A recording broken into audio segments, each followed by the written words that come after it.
Assalamualaikum warahmatullahi wabarakatuh. Kali ini saya akan membuat video untuk berbagi mengenai Excel yang biasa digunakan oleh teman-teman pengelola pengadaan atau panitia tender untuk merencanakan proses pengadaan. Ini merupakan kelanjutan dari video saya sebelumnya yang saya buat 3 tahun yang lalu mengenai goal sheet, mengenai network days dan makro. Jadi kalau ada bagian-bagian dari video ini yang menjelaskan mengenai makro, saya tidak akan selalu detail, semua bisa melihat di video saya sebelumnya. Pedoman dari Excel yang saya gunakan ini adalah menggunakan pedoman pengadaan yang dikeluarkan oleh SKK Migas, yaitu PTK 007 buku kedua revisi kelima.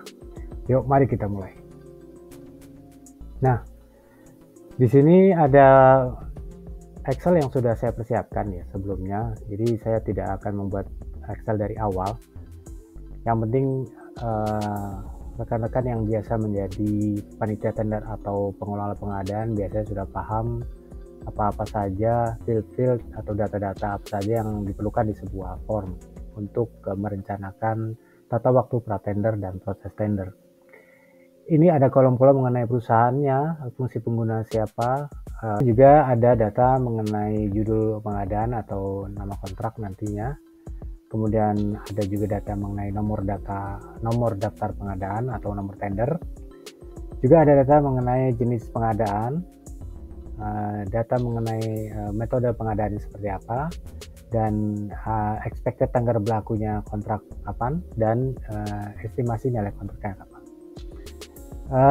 Kemudian di bagian bawahnya akan ada daftar atau urutan-urutan tahapan proses untuk proses pengadaan. Bisa kita lihat proses-prosesnya dimulai dari inisiasi dokumen kerangka acuan kerja di sini, terus hingga persiapan untuk dokumen kerangka acuan kerja diselesaikan. Kemudian masuk ke dalam tahap prakualifikasi hingga prakualifikasi selesai. Di sini totalnya adalah 40 hari kerja. Kemudian dilanjutkan dengan finalisasi dokumen tender. Di sini disediakan sampai dengan 6 hari. Dan kemudian tahap-tahap selanjutnya mulai dari undangan tender sampai dengan penunjukan pemenang. Yang di sini kita ambil 90 hari sebagai standar. Dan setelah itu dilanjutkan dengan pemrosesan dokumen kontrak hingga ditandatangani. Total hari kerja sejak pra-tender adalah 204 hari. Di sini saya menggunakan 90 hari supaya menjadi optimis merencanakan pekerjaannya. Karena sebenarnya untuk jasa di dalam PTK 007 buku kedua dasarnya total waktu adalah 120 hari. Nah, kita mulai ya di sini mendesain form ini yang tadinya apa adanya, hanya sebagai daftar proses. Kemudian di sini ada kolom hari kerja. Ini total hari, estimasi tanggal pelaksanaan, tanggal aktual ini akan diisi secara reguler sesuai dengan aktualnya kalau ingin mengupdate statusnya, kemudian keterangan bila diperlukan. Baik, kita mulai menempatkan formula-formula yang dibutuhkan ya. Untuk kolom proses tidak ada formula yang secara spesifik dimasukkan.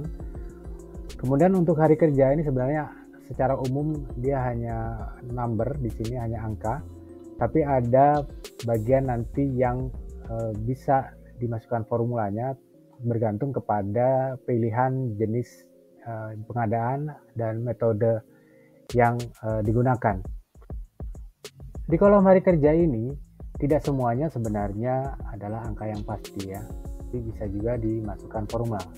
Contohnya seperti bagian untuk prakualifikasi, evaluasi dan klarifikasi prakualifikasi ya. Kita bisa menentukan kalau penunjukan langsung dia harusnya lebih cepat ya. Jadi kalau penunjukan langsung 5 hari cukup saya pikir. Tapi kalau bukan penunjukan langsung atau pelelangan, dia memerlukan waktu kita setidaknya 30 hari. Dan ada beberapa juga kolom-kolom data-data yang berhubungan dengan pemilihan metodenya, dan jenis pengadaannya. Nah, untuk melihat formula yang ada, saya hanya menekan F2 dari sel yang bersangkutan. Contohnya ini dari sel F9. Nah, di sini adalah bermulai dengan total harinya adalah 14 ya, sesuai dengan E9. Kemudian selanjutnya dia akan penjumlahan dari total hari yang di atas ditambah dengan hari kerja di baris yang bersangkutan. Begitu seterusnya. Ya. Nah, di sini hanya penjumlahan dari hari kerja yang sudah dimasukkan. Berikut juga di sini ya, dia akan mengambil hari di sebelahnya ya, totalnya ya, seperti ini, dan totalnya dia akan seperti ini. Begitu juga selanjutnya sama ya, dan seterusnya hingga sampai akhir.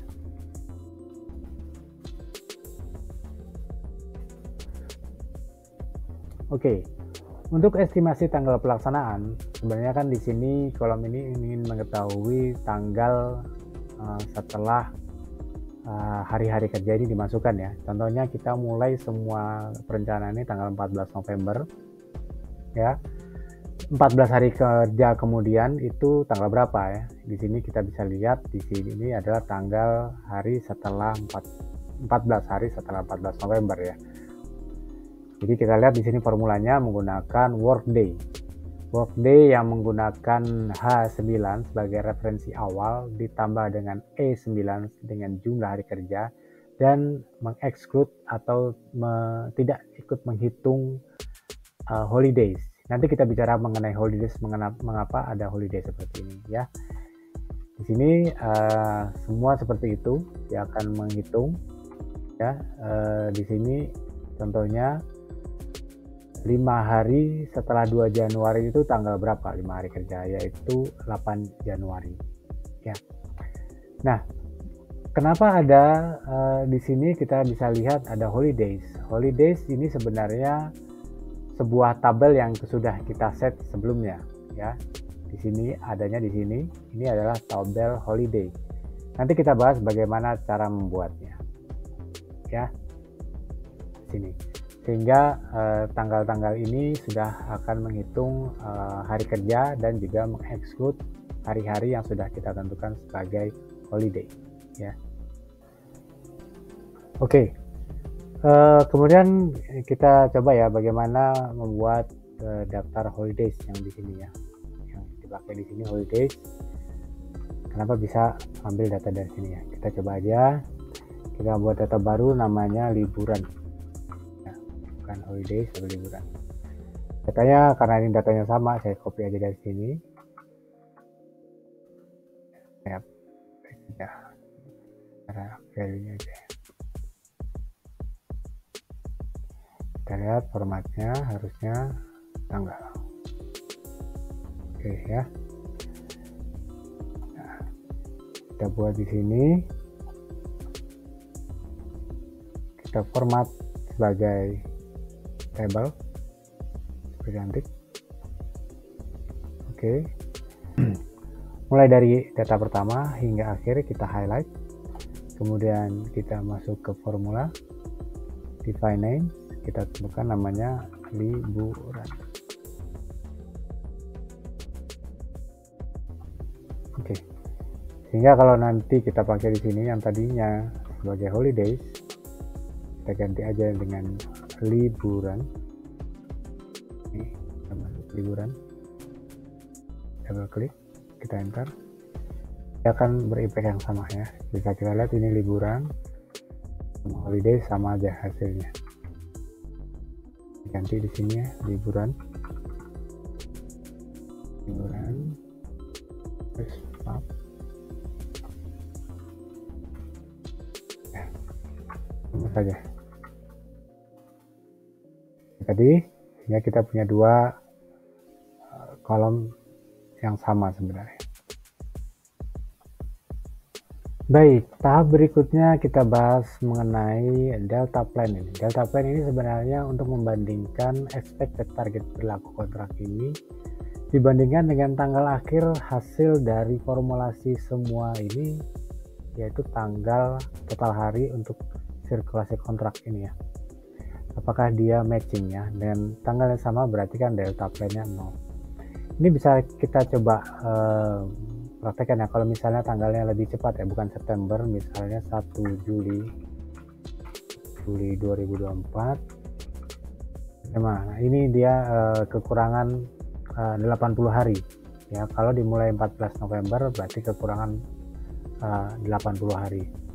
Nah, objektifnya adalah bagaimana kapan kita harus mulai sebenarnya ya.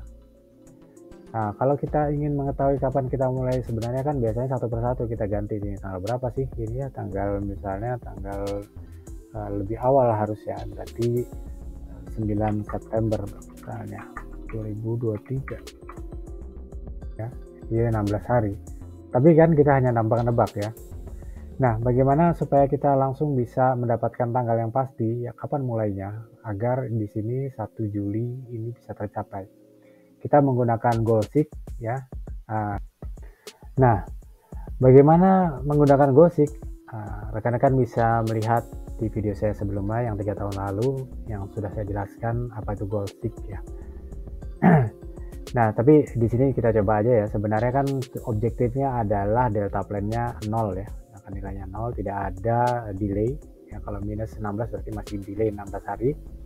Ada kemungkinannya dengan mengubah-ubah tanggal mulainya ini yang 9 September tadi. Kita bisa ambil dari menu di data ya, kemudian what if analysis, dan di sini ada goalseek. Goalseeknya set cell ya, menentukan sel apa yang kita inginkan selnya, yaitu sel di sini ya.